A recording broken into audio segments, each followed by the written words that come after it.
When I was in Aqsa, I met a brother there who knew me from online, and he said, look, I need to introduce you to a group, but you cannot take any pictures. You have to be on the low, don't come with anybody, just yourself in Masjid al-Aqsa. And I said, who are these? He said, we are giving da'wah to some of the Yahud, but we're doing it not publicly. Because if you do it publicly, there's going to be huge trouble. So I said, there are actually converts here in this land? And he told me, this brother, we estimate at least 1,000 people have converted. We know around 300-400, and from those 300-400, we know that there are others. The majority of them are not saying anything to anybody.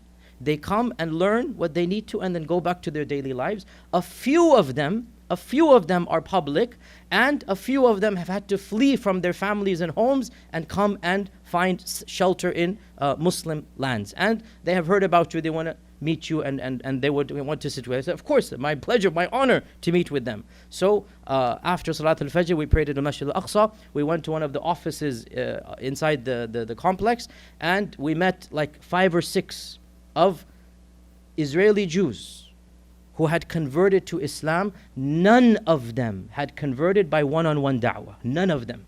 Because that doesn't really happen. You know, in America, we have this freedom. You go in a booth and you give da'wah, you give pamphlets, you know, you knock on your neighbor's house, whatnot. There, as you know, there's a lot of religious segregation. There's no public preaching per se, even though theoretically it's legal, but you know what's going to happen if they actually do this, right? So each one of them, they had been guided to Islam on their own.